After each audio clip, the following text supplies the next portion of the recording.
আসসালামু আলাইকুম।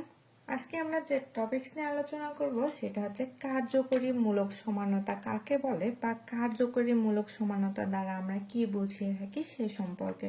তাহলে চলো প্রথমে আমরা সংজ্ঞা দিয়ে শুরু করি যে কার্যকরী সমানতা জিনিসটা কি বা এইটা দ্বারা আমরা কি বুঝতে পারি। যে সকল সমানর আণবিক সংকেত একই রকম কিন্তু কোনোতে উপস্থিত কার্যকরী মূলক যেগুলো থাকবে সেগুলো ভিন্ন হওয়া সত্ত্বেও তাদের ভৌত এবং রাসায়নিক ধর্মে ব্যাপক পার্থক্য দেখা যায়। তাহলে এখানে কি কি দেওয়া আছে আমাদের বলতো। প্রথমটা আছে যে সকল সমানর আণবিক সংকেত এক। আণবিক সংকেত কিরকম হবে? আণবিক সংকেতটা একই রকম হবে কিন্তু অণুতে উপস্থিত যে কার্যকরী মূলকটা থাকবে সেই মূলকটা ভিন্ন হবে। আর এই ভিন্ন হওয়ার কারণে তাদের ভৌত এবং রাসায়নিক ধর্মে যে ব্যাপক একটা পার্থক্য দেখা যায় তাদের কার্যকরী মূলক সমানও আমরা বলে থাকি। আর এই যে এই ঘটনাটা ঘটছে এই ঘটনাকে আমরা বলে থাকি কার্যকরী মূলক সমানতা। তাহলে এটাই হচ্ছে আমাদের মূলত কার্যকরী মূলক সমানতা সংজ্ঞা বা কার্যকরী মূলক সমানতা। তাহলে এটা আমরা কিভাবে বুঝাইতে পারি বলতো। ধরে নাও যে তোমার কাছে একটা ইট আছে বা ধরে নাও যে তোমার কাছে আরো অন্যান্য জিনিস যেরকম তোমার কাছে নির্দিষ্ট একটা প্লাস্টিকের টুকরো আছে। কি আছে বলতো? প্লাস্টিকের টুকরো আছে। এই যে এই টুকরোগুলো আমাদের নির্দিষ্ট দেওয়া আছে প্লাস্টিকের টুকরো। টুকরোটা মূল থিমটা হচ্ছে টুকরো বা মূল যে স্তম্ভটা সেটা হচ্ছে টুকরো। তাহলে এই যে প্লাস্টিকের টুকরো এই টুকরোগুলো দিয়ে আমি একবার গাড়ি বানাইলাম। এটা তো একটা নির্দিষ্ট টুকরো দেওয়াই আছে তাই না? তাহলে এই টুকরা দিয়ে আমি একবার গাড়িও বানাইতে পারি। আবার এই গাড়ি আবার সেই একই টুকরোগুলো এই যে এই টুকরোগুলো খুলে অন্যরকম ভাবে সাজিয়ে আমি একটা রোবটও বানাইতে পারি। তাহলে আমাদের নির্দিষ্ট যেটা ছিল সেটা হচ্ছে টুকরো। এই টুকরো দিয়ে আমি কি কি বানাইতে পারলাম? একটা গাড়িও বানাইতে পারলাম। আবার এই টুকরোগুলোকে আমরা সাজাইলাম নতুন ভাবে। এই সাজানোর পরে আমরা একটা রোবট বানাইলাম। যদিও আমার কাছে যে প্লাস্টিকের টুকরোটা ছিল সেটা ছিল আণবিক সংকেত। তাহলে এই যে আমাদের প্লাস্টিকের যে টুকরোগুলো আছে এইটা হচ্ছে আণবিক সংকেত। এটা কি সংকেত? আণবিক সংকেত। আর আমি যে এই যে প্লাস্টিকের টুকরোগুলো দিয়ে দুইটা জিনিস বানাইছি সেটা হচ্ছে কার্যকরী মূলক। তাহলে আমাদের আণবিক সংকেত একই রকম হচ্ছে কিন্তু আমাদের কার্যকরী মূলক এই কার্যকরী মূলকটা আমরা কি করলাম? আলাদা আলাদা নিয়ে নিলাম। তাহলে এই যে রসায়নের ক্ষেত্রে যখন আমাদের কার্যকরী মূলকটা আলাদা রকম হয়ে যাবে এবং আমাদের আণবিক সংকেতটা একই রকম থাকবে তাহলে সেইটাকেই আমরা বলি কার্যকরী মূলক সমানতা। এখন যদি আমরা একটা উদাহরণের সাহায্যে বুঝাইতে চাই তাহলে উদাহরণটা আমাদের কিরকম হয়ে যায় দেখো তো।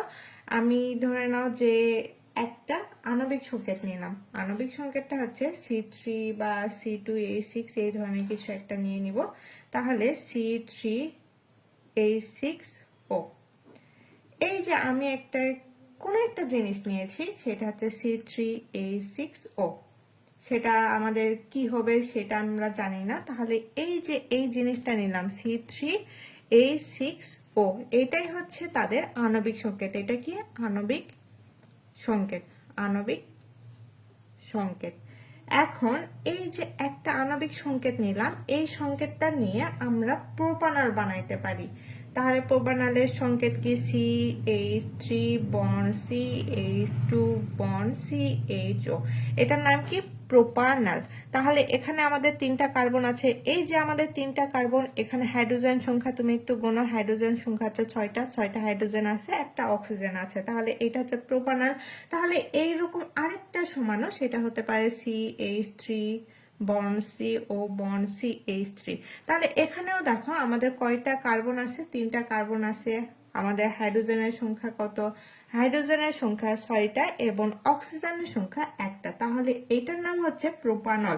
এটা ছিল আমাদের প্রোপানল, এটা হচ্ছে প্রোপানল। তাহলে এটাকে আমরা বলতে পারি অ্যালডিহাইড, এটা হচ্ছে আমাদের কিটোন। তাহলে এখানে আণবিক সংকেতটা একই। এই যে আমাদের আণবিক সংকেত এই আণবিক সংকেতটা কিন্তু একই রকম ছিল কিন্তু কার্যকরী মূলক এখানে কার্যকরী মূলক হচ্ছে CHO যেটাকে আমরা অ্যালডিহাইড বলে থাকি। আর এখানে যে কার্যকরী মূলক রয়েছে সেটা হচ্ছে CO যেটাকে আমরা কিটোন বলে থাকি। তাদের কার্যকরী মূলকটা আমাদের ভিন্ন হয়, তারা একে অপরের সমানও। তাহলে এটাই হচ্ছে আমাদের কার্যকরীমূলক সমানতা। তাহলে আমরা আরো একটা যদি উদাহরণ দেওয়ার মাধ্যমে বুঝাইতে চাই, সেটা হচ্ছে C4H6। এটা হচ্ছে আমাদের আণবিক সংকেত। এটা কি আণবিক সংকেত।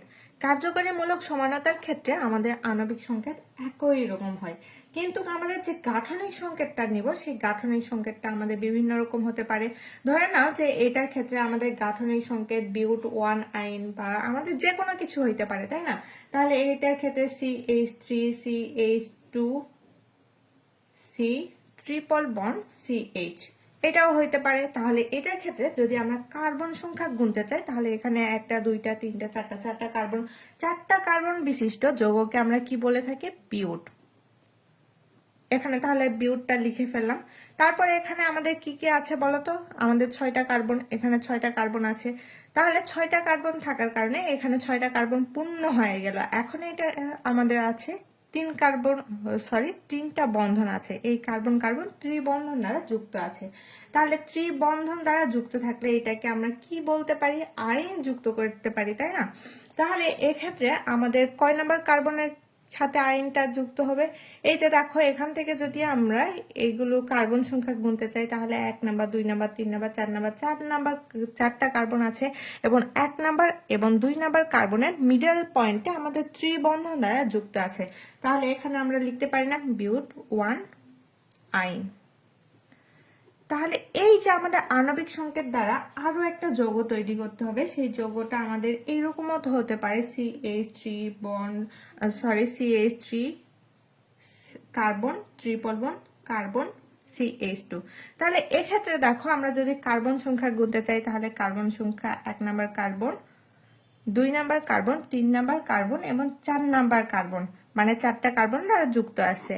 এবং আমাদের 2 নাম্বার আর 3 নাম্বার কার্বনের মিডল পয়েন্টে আমাদের একটা ত্রিবন্ধন দ্বারা যুক্ত আছে। আর ত্রিবন্ধন দ্বারা যুক্ত থাকলে সেটাকে আমরা কি বলি? আইন বলে থাকি। তাহলে এই যে আমাদের 2 নাম্বার কার্বনের সাথে যে ত্রিবন্ধন যুক্ত আছে, এক্ষেত্রে আমরা এটার নামকরণের ক্ষেত্রে কি করব বলো তো? তাহলে এটা তো বিউট, 4 কার্বন বিশিষ্ট যৌগ, এই জন্য বিউট।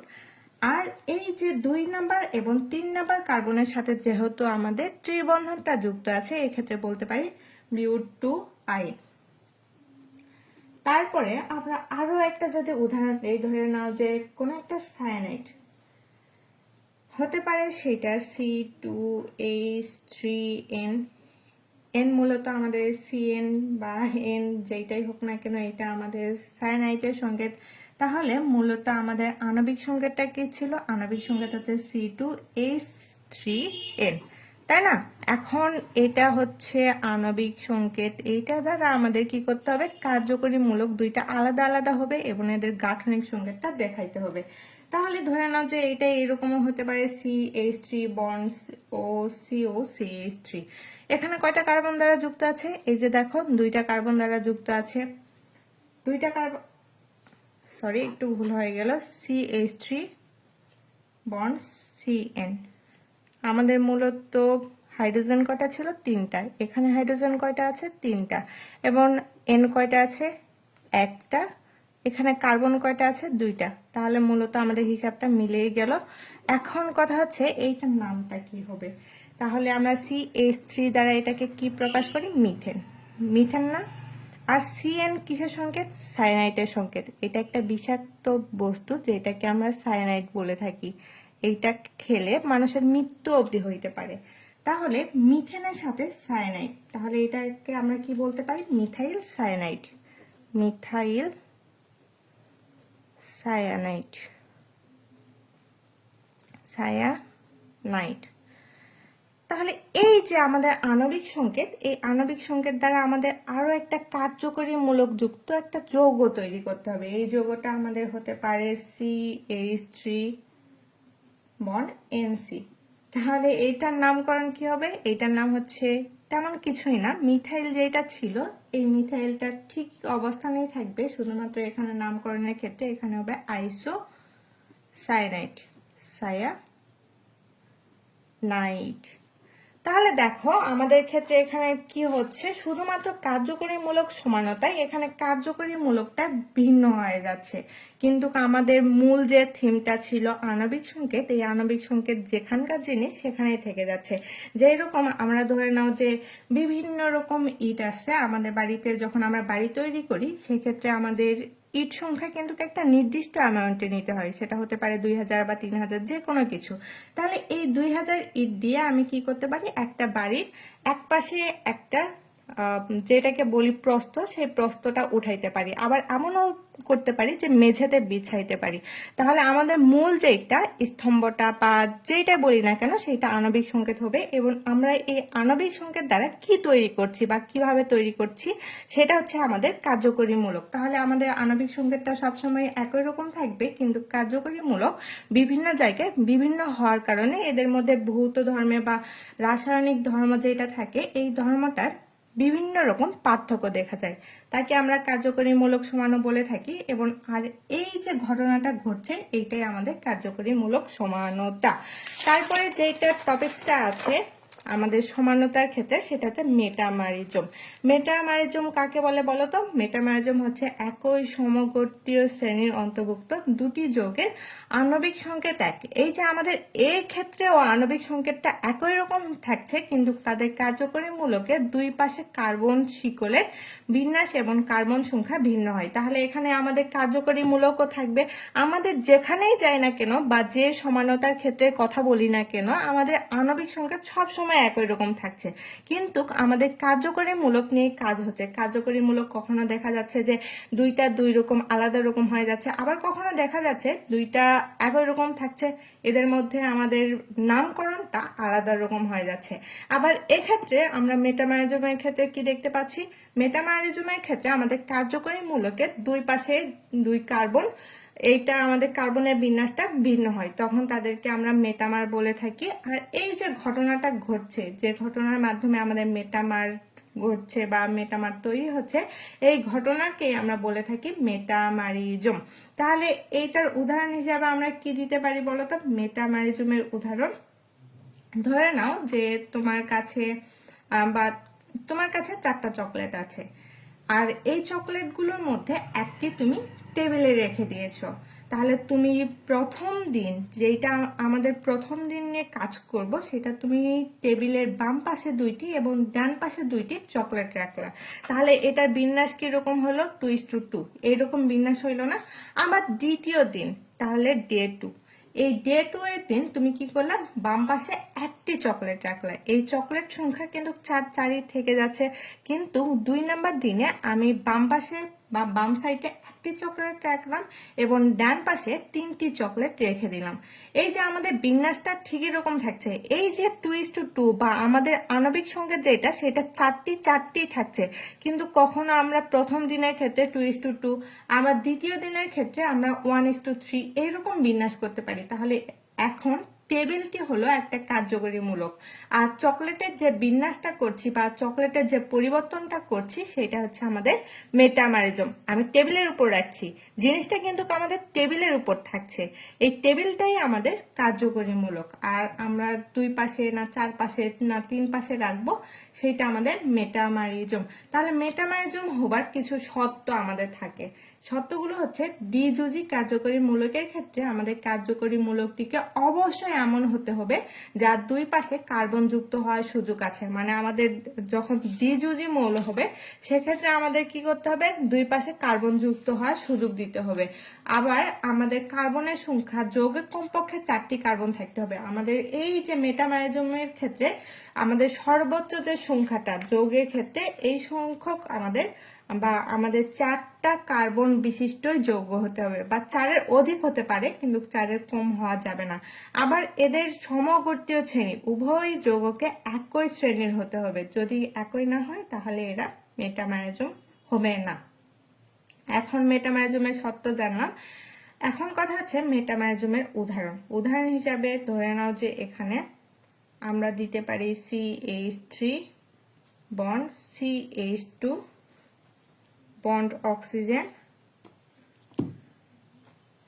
বন্ড CH2 বন্ড CH3, তাহলে এখানে কার্বন সংখ্যা কত দেখো তো, 4টা কার্বন। 4টা কার্বন বিশিষ্ট যৌগ। এখানে হাইড্রোজেন সংখ্যা কত আছে, এখানে একটা হাইড্রোজেন, এখানে একটা হাইড্রোজেন, সরি এখানে 3টা, 4 5, এখানে এই পাশে 5টা, তাহলে C4H10 H10O।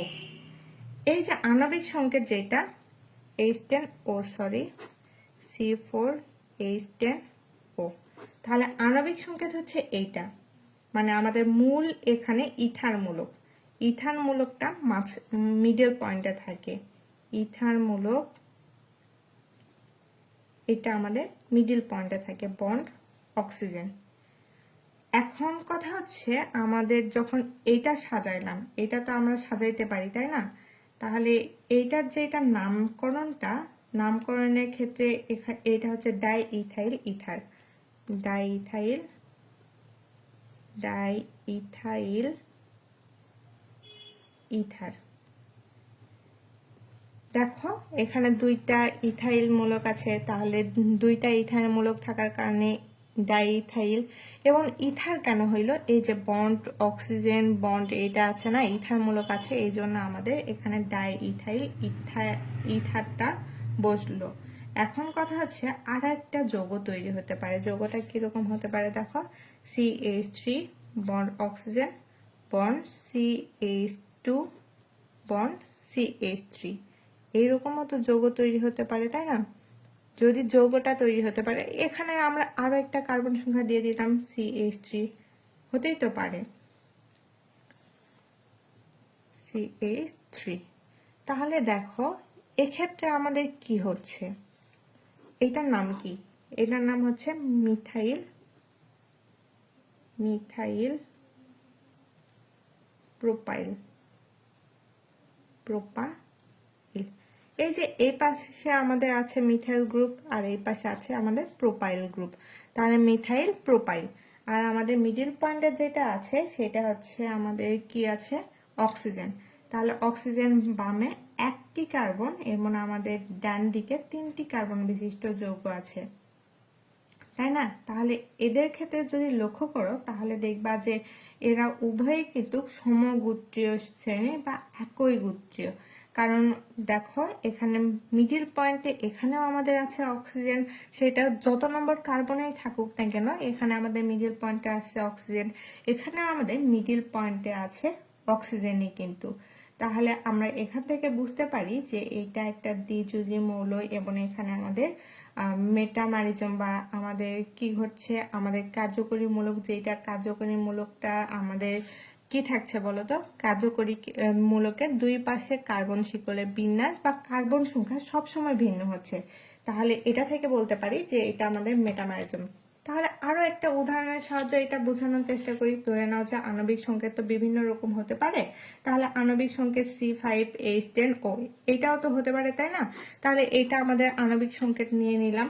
এবং আমাদের গাঠনিক সংকেতের ক্ষেত্রে গাঠনিক সংকেত আমাদের বিভিন্ন সময় বিভিন্ন রকম হয়ে থাকে। তাহলে CH3 bond CO bond CH2 CH2 CH3। তাহলে এক্ষেত্রে আমাদের কয়টা কার্বন এখানে আছে, 5 কার্বন বিশিষ্ট যৌগ এবং হাইড্রোজেন সংখ্যা 10টি, অক্সিজেনের সংখ্যা 1টি। তাহলে এই যে এইটার নাম হচ্ছে পেন্টান। 5 কার্বন বিশিষ্ট যৌগকে আমরা কি বলি, পেন্টেন বা পেন্টান যেইটাই বলি না কেন, তাহলে পেন্টান 2 আবার আরো তো নামকরণ হতে পারে, যেরকম ধরে নাও যে এটা অন্যভাবে বিন্যাস করলাম, আমাদের শুধুমাত্র কি হচ্ছে এখানে কার্যকরী মূলক যেটা সেম সেম জায়গাতেই থাকবে, শুধুমাত্র কার্বন সংখ্যা ভিন্ন হবে, এই পাশ মানে একটা যদি এই পাশে থাকে তাহলে অপোজিটটা আমাদের সবগুলো ধরে নাও যে ওই পাশে চলে যাচ্ছে, এইরকম একটা ব্যাপার স্যাপার। তাহলে এখানে CH3 CH2 bond CO bond CH2 CH3। তাহলে এইটাকে আমরা বলতে পারি, এই যে দেখো 3 নাম্বার কার্বনের সাথে আমাদের CO মূলকটা যুক্ত আছে, CO মূলককে আমরা ওন বলে থাকি। তাহলে এইটার নাম হতে পারে আমাদের পেন্টান। যেহেতু আমাদের 2 নম্বর কার্বনে থাকার কারণে এটা 2 তাহলে এখানে আমাদের চোখ বন্ধ করে কি হবে 3 বা আরো অন্যান্য কিছু হতে পারতো বা অন্যভাবেও আমরা সাজাইতে পারতাম। তারপরে আমরা আরো একটা বিন্যাস যদি তোমরা দেখতে চাও হতে পারে আণবিক সংকেতটা C4H8O2। এটা হচ্ছে মূলত আমাদের আণবিক সংকেত। এখন আমরা সাজাবো কিভাবে, আমাদের কার্বন সংখ্যা একটু উলট পালট করে সাজাইতে হবে, যে এরকম CH3CO, CH2CH3 এরকমও তো হতে পারে, তাই না? তাহলে এইটার নামকরণ কি? এইটার নাম হচ্ছে ইথাইল অ্যাসিটেট। ইথাইল অ্যাসিটেট বা আরো অন্যান্য ভাবে আমরা সাজাইতে পারি। শুধুমাত্র কার্বন সংখ্যা এই পাশ করলেই তো হয়ে যাবে। তাহলে এখানে CH3CH2 COOCH3 এইভাবেও সাজাইতে পারি। এইটার নাম কি? এইটার নাম হচ্ছে মিথাইল প্রোপিওনেট।